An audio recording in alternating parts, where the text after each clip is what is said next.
మీరు చూస్తున్నారే ఇతను మిర్చి బాబా, కానీ గోచి కూడా పెట్టుకుంటాడు. అలాగే ఒళ్ళంతా బూడిద రాసుకుంటాడు.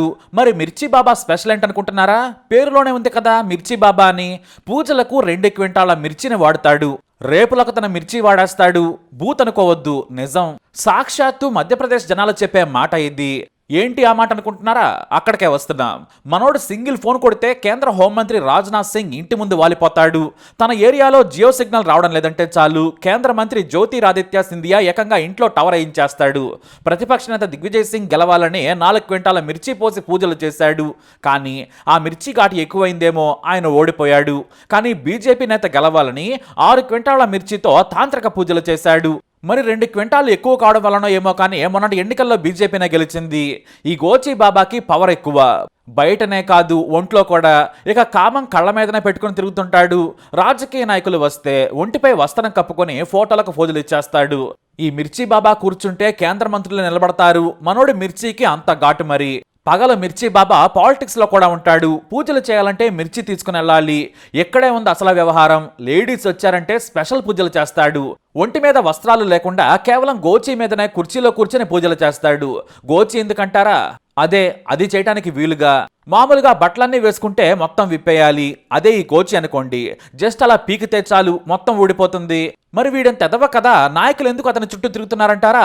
నాయకులు ఎలాంటి వాళ్ళ మనకు తెలియందా? తొండ ముదిరి ఓసర వెళ్ళవుతోంది. ఆ ఓసర వెళ్ళి ముదిరి నాయకులు అవుతారన్నమాట. వీళ్ళందరికీ మొగుళ్ళు ఎలాంటి దొంగ బాబాలు.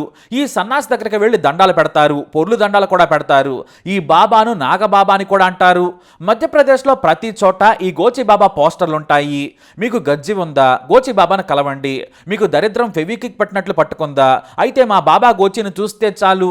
ఇక మీకు సంతానం లేదా? అయితే మిర్చి పూజ చేసి పిల్లలు పుట్టిస్తాడని ఏకంగా ఫోన్ నెంబర్లు కూడా ఉంటాయి.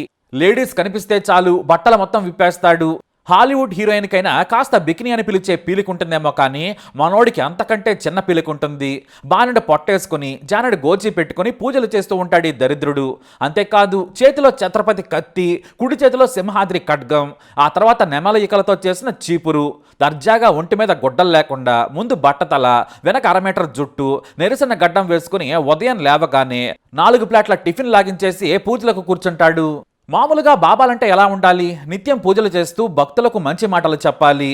కానీ మనోడు టచ్ ది స్పర్శ పూజలు చేస్తాడు. అది కూడా లేడీస్కే సుమా. ఇక మగాళ్ళకైతే 1 క్వింటా మిర్చి తీసుకురమని చెబుతాడు. డబ్బులు లేని వాళ్ళకైతే కేజీ చాలు. కానీ వెళ్లేటప్పుడు 5,000 హుండీలో వేసి వెళ్ళమంటాడు. ఇక కొన్ని స్పెషల్ పూజలకు టోకెన్లు వేస్తారు సిబ్బంది. మరి ఒంటి మీద బట్టలు లేని ఇతనేం పూజలు చేస్తాడు? జనం ఎలా నమ్ముతారంటే అదంతే. మరి మనోడు ఉదయం సీఎంతో, సాయంత్రం కేంద్ర మంత్రితో బిజీగా ఉంటాడు కదా, దీంతో పోలీసులు కూడా భయపడతారు. ఇక ఈ ఫోటోలు హంగామా చూసి జనం నమ్ముతారు. అంతేకాదు ఎన్నికలకు ముందు మధ్యప్రదేశ్లో మనోడు ఎంతో మంది నాయకులకు పూజలు కూడా చేశాడు. వారిలో ఉన్న కొంతమంది ఇప్పుడు కేంద్ర రాష్ట్ర మంత్రులుగా వెలిగిపోతున్నారు. ఇదంతా మన బాబా మిర్చి దయ. కానీ పాపం ఎప్పుడో ఒకసారి పండగ తప్పదు.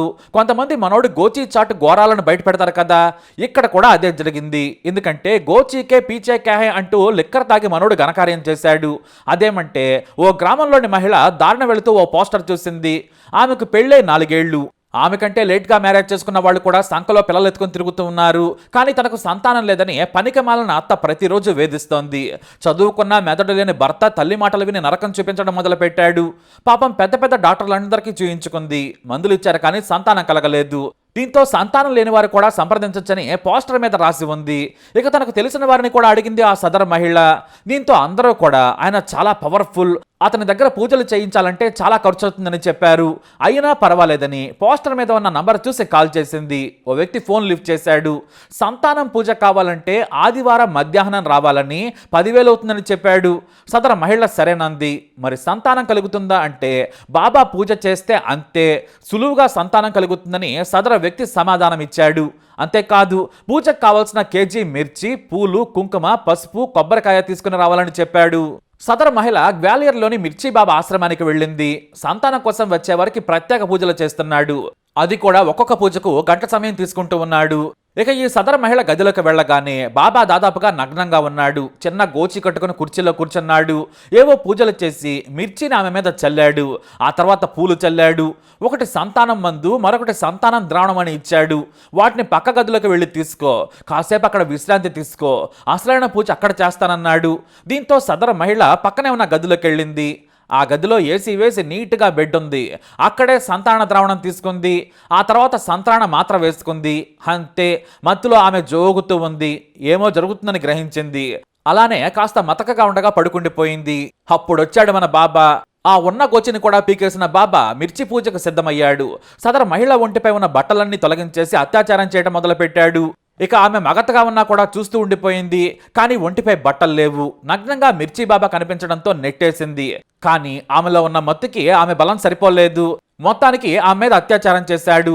ఆ తర్వాత మరో గంట తర్వాత మళ్ళీ అత్యాచారం చేశాడు. ఆమె నిద్రలేచే సమయానికి ఒంటిపై నూలు పోగులేదు. పైగా అతని వీర్యమంతా మీద పడింది. నొప్పితో విలవలలాడింది. బొగ్గల కొరికి తొడల కొరికి దారుణానికి పాల్పడ్డాడు. పక్కనే ఉన్న బాత్రూంలోకి వెళ్లి స్నానం చేసి బట్టలు వేసుకుంది. ఇంతలో బాబా వచ్చాడు. దుర్మార్గుడా, నా మీద అత్యాచారం చేస్తావని నిలదీసింది. మీ ఆయనకు చెప్పు మిర్చి పూజ చేయమని. ఇలా చేస్తే నీకు సంతానం కలుగుతుంది. పూజలు చేస్తే పిల్లలు పొట్టరు. ఇప్పుడు నా వల్ల నీకు నాలాంటి లావాటి బొగ్గలున్న కొడుకు పుడతాడని దీవించాడు. దుర్మార్గుడా, నేను పోలీసులకు చెబుతానని బెదిరించింది ఆ మహిళ. నేను నాగబాబాని, నన్నే మిర్చి బాబా అంటారు. నువ్వు ఎంత చెప్పినా ఏ పోలీసు నమ్మడు. నా మీద కేసు తీసుకునే దమ్ము ఏ స్టేషన్లో ఏ ఆఫీసర్కి లేదు. దిక్కున్న చోట చెప్పుకో, కానీ గర్భవతి అయితే మాత్రం నా దగ్గరకు వచ్చి నాకు కృతజ్ఞతలు చెప్పాలని చెప్పి పంపించాడు. అయినా సరే ఆ మహిళ ఏమీ భయపడలేదు. సరాసరి ఎవరికి చెప్పకుండా పోలీస్ స్టేషన్కి వెళ్ళి ఫిర్యాదు చేసింది. ఇంతలో ఓ మీడియా జర్నలిస్ట్ అక్కడే ఉన్నాడు.